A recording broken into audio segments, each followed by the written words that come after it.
equality. That's pretty much the first thing that comes to mind, right? Black people need to be seen as equals in this world. We had to fight just to be recognized as a full citizen in this country and not three-fifths. The world is now seeing what we've known for so long in the culture and in the community. The one way that we can fight is obviously voting. Talk to me about what voting means to you. I hear people all the time talking about one vote doesn't matter and that voting doesn't make a difference. If that's true, why do they work so hard to suppress the black vote? Because they understand the power of the vote. And so it's time that black people collectively also understand the power of their vote. And not just on a national level, because a lot of times we only have this conversation every 4 years. People need to be very much involved in their local politics. They need to understand who their elected officials are, where they stand on issues that affect you.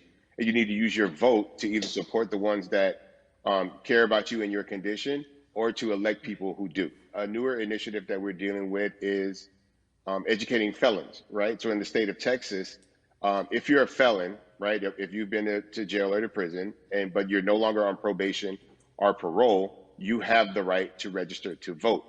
Another thing that was just brought to my attention, there's an initiative called Orange, which is happening not just in Houston, but all over the country. If you're in jail currently during pretrial, but you have not been convicted, like you're still in jail waiting for your day in court, you are still eligible to vote. And you said something so key. They work so hard to hope that we stay uninformed, but more importantly, to suppress the black vote.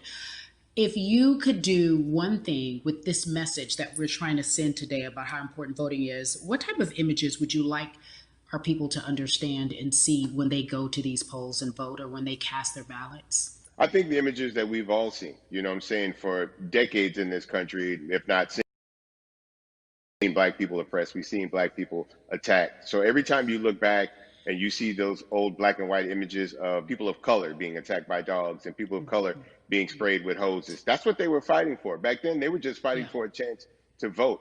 People like Martin Luther King Jr., people like Malcolm X, these people died to help us be in a position to have the power that we have now, which is to be able to cast a vote and make a decision about the people that have controls over our lives. So, I mean, if you in your own community need a reason to vote, look at a person like George Floyd. If the people in your city are not open to police reform, are not open to having a conversation about defunding the police, are not open to issues concerning economic equality, judicial equality, and racial equality, right? If they're scared to say Black Lives Matter, you have the power to put people in those positions who do believe that Black Lives Matter, who do believe in racial equality, economic equality, judicial equality, That's right. right? That's right. Who see us as human beings. And if the people in your community don't feel that way, vote them out. It's that simple. It's just vote them out. We don't have enough time to sit around and hope that people change their minds. Yeah, Bumpy, you point out something so important. We have the power. And that is in our vote, and that is with our voice, and that's how we use our voice. I think of where we are right now. People say this is a particular moment, but it is a movement, not just a moment, it is a movement. Why, in your opinion, was it George Floyd's death? Why was that the chosen brutality for people to say, oh my God, Black people are still oppressed in this country, and it is not fair? I think it's twofold, Carrie. In so many different encounters between people of color and the police, there simply is no proof of what happened in the interaction. And so what happens is, in a court of law, it tends to lean towards the policeman's point of view, right? In this case, we saw very clearly what happened. I think the other thing is due to the fact that everyone was at home, basically, during this time period in relation to the coronavirus, you couldn't avoid it, right? It was on every television station. It was on every social media platform. Everywhere you turn, you were constantly hit